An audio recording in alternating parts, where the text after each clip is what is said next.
Hey guys, we're here in London and something massive is soon to happen in the triathlon world, and we're going to go and talk to one of the main influencers behind it all. So let's go.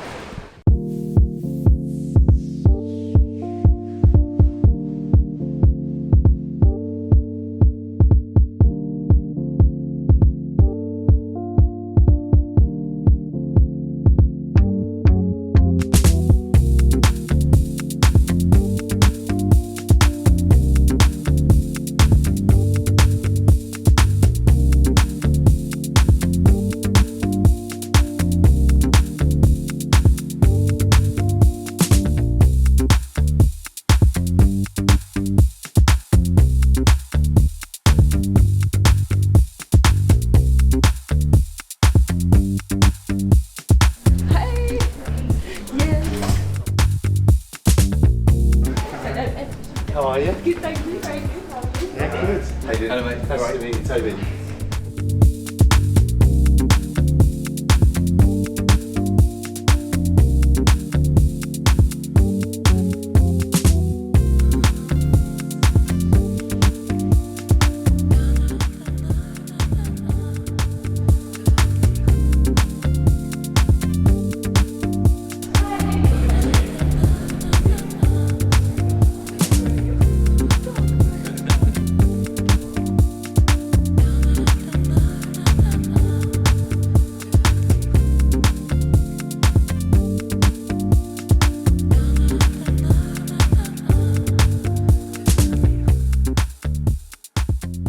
So we are here at the Red Bull UK offices and we're here to interview Sam Renouf, who is the CEO of the PTO.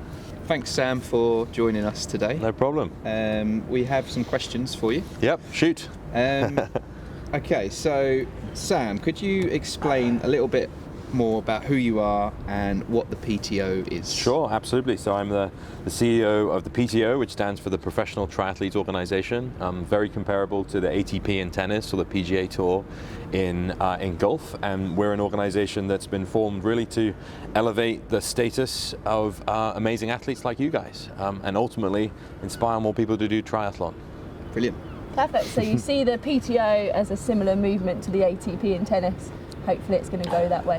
Yes, exactly. Well, if you're a history of sport, you'll know that in many different sports, the professionals go through a period of self-determination where they take more of a role in the governance and where the direction of the sport goes.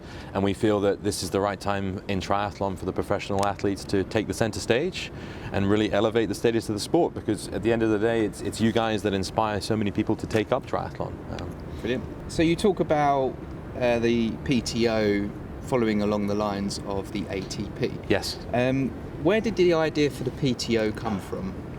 So the PTO has actually been, it's been an organization in place for several years now. It was a group of athletes originally out of Boulder that came together and organized and said, we think there are some areas of the sport that are broken, and how can we make this better? And after many meetings, many discussions, they took the advice of some people within the sport and outside the sport on how to make things better, which is exactly what happened with the ATP, frankly.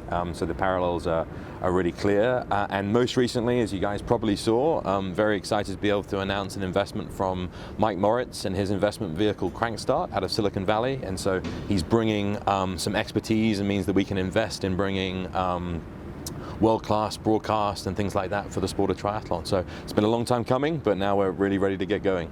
Brilliant. So there's also been a lot of talk about the Collins Cup. Can you expand on what the Collins Cup is? Yes, very excited to talk about the Collins Cup, which of course we announced just this week. So the Collins Cup is really our reformatting of long distance triathlon. It's a made for TV race where we can showcase you guys, because one of the problems we see in triathlon is that even though the sport has grown hugely over the last 10, 20 years, and indeed the profiles of athletes like you have grown, there aren't that many chances for fans to, oh, it's really windy here. Here we are in London. Beautiful London weather we've got for this. I'll keep going. There aren't that many opportunities for fans of the sport to watch a great broadcast, and so we've created the Collins Cup to fix that. So it's named after John and Judy Collins, who I'm sure you may know, were the original founders of Ironman some 40 years ago. Yeah. And it follows the format of the Ryder Cup in golf. So we will have, or you guys will represent the various parts of the world you live in. So it will be Team USA versus Europe versus internationals racing in a new team format to crown who are the greatest athletes in the sport. Fantastic. And when and where will the Collins Cup be? Can we say that? Great question. Absolutely can. Yeah. So the race will take place on May the 30th. In Sam Renouf in Slovakia, which has been the host of the championship race for Challenge, which of course you know very well, having done them, having raced there very well many years, for many years I should say. And uniquely is we are investing heavily in the broadcast. So this will be a race which wherever you are in the world you'll be able to watch through live stream, and a few other distribution channels we're working on at the moment. Perfect. Brilliant. And obviously I will be at the Collins Cup, but who else can we expect to see at the Collins Cup? Yes, I hope so. So the way the qualification process works, a little bit complicated. I won't go into too much detail here, but you can look on our website, www.thecollinscup.com, if you'd like to see. But essentially it will be teams of 12 athletes from USA, Europe and internationals, 6 women, 6 men. 4 of the athletes from each team are selected by their world ranking. Of course, you're very high up the world ranking, so we're excited to see you there too. And then 2 athletes will be captain's picks. And so if you looked at the world rankings today, it's on our website, you would see athletes like Annie Howe, Jan Frodeno, all the way through the list. I mean, Daniela Reef, of course. So all the top athletes we hope will host there in Sam Renouf. Yes, that's super exciting because we kind of rarely race the top guys in the sport. There's only maybe 1 or 2 opportunities a year to actually race each other. So to have this additional event where you're going to see all the top pros there duking it out is going to be really, really cool. Do you think there will be other events like this? Is that the plan, to have more than just the Collins Cup? That is exactly the plan. So what we see is one of the problems in triathlon at the moment, at least in professional triathlon, is that it's really fragmented. And look, you guys can only race so many times. It's so physically hard to do a long distance triathlon that we recognize it's not like golf or tennis where you can compete every weekend. And there isn't really an incentive to go head to head all the time, right? There aren't that many opportunities. And so the PTO wants to fix that. And so the way we will do that is by creating opportunities with really big prize purses that incentivizes the best athletes to go head to head. And that's exciting not just for you guys as racers, but also for triathlon fans and the general public. We want to see the best athletes compete. Exactly. That's what we want, and that's what the fans want. Exactly. So, yeah. Right. So you mentioned the Collins Cup is going to take place in Sam Renouf. Can you tell us a little bit about the format of how that race will unfold and what the day might look like? Absolutely, yes. So it's really unique format. And again, I won't go into too much details. Do check out the website for more of the information. But unlike most triathlon races, we're operating on a match race, and what that means is that an athlete from USA, Europe and international will race head to head. So it's 3 athletes per race, and you'll be set off 10 minutes apart. And unlike a normal triathlon where you're all racing for the gun time, it's really about who wins each match. And for each match you earn points.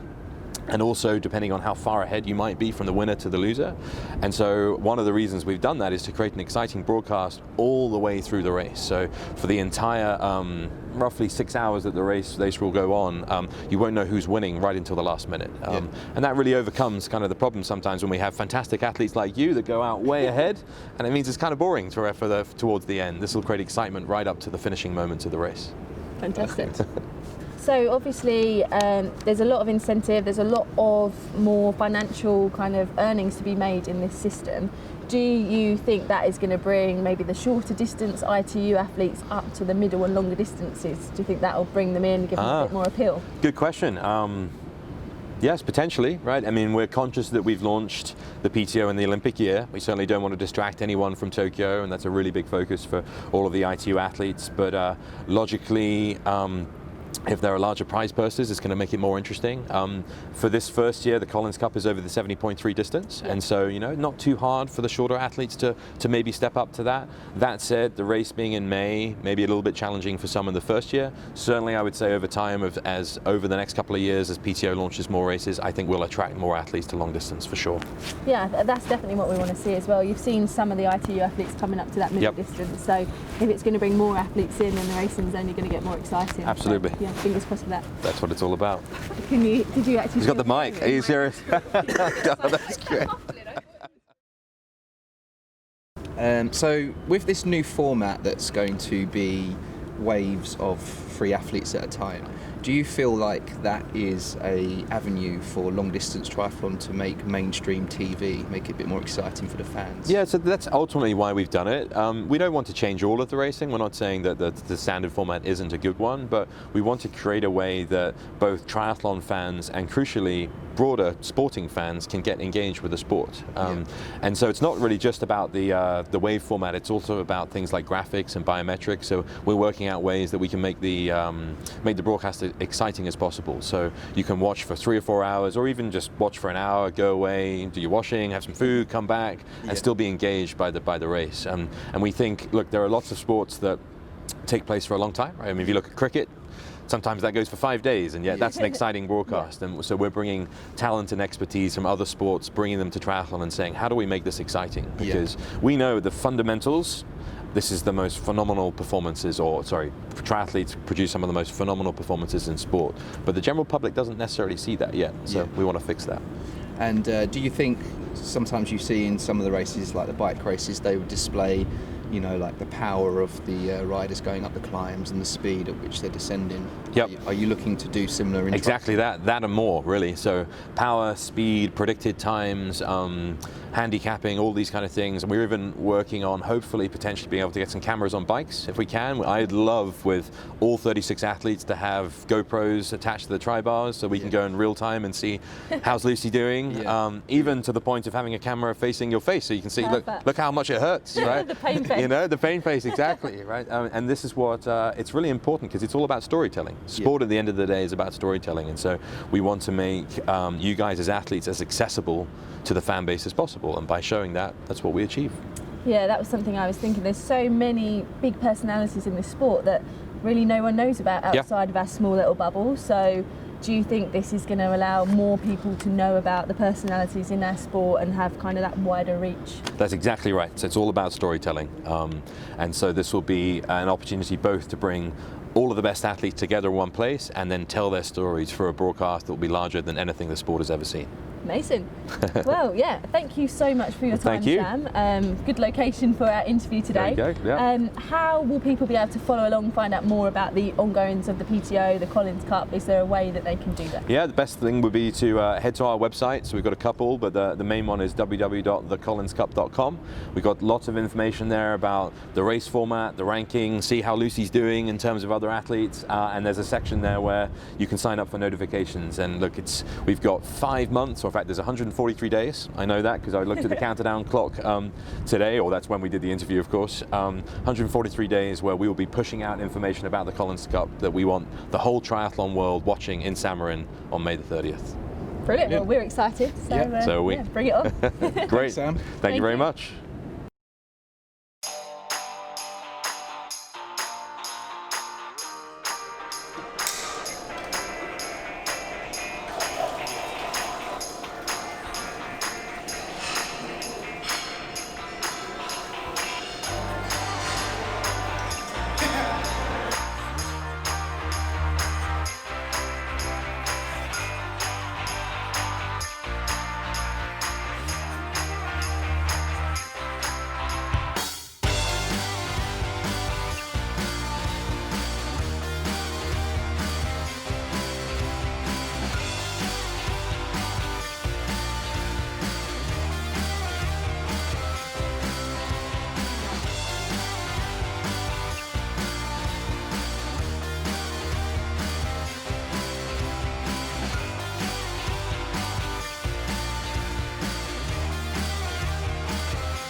This was my Kona 2017 helmet, so it's got pride of place with the other Red Bull UK athletes.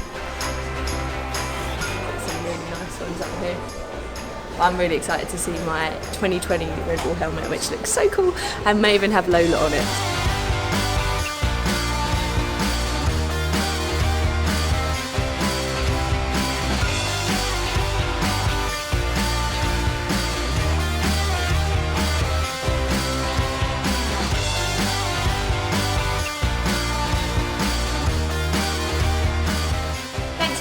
into our video today about the PTO and the upcoming Collins Cup.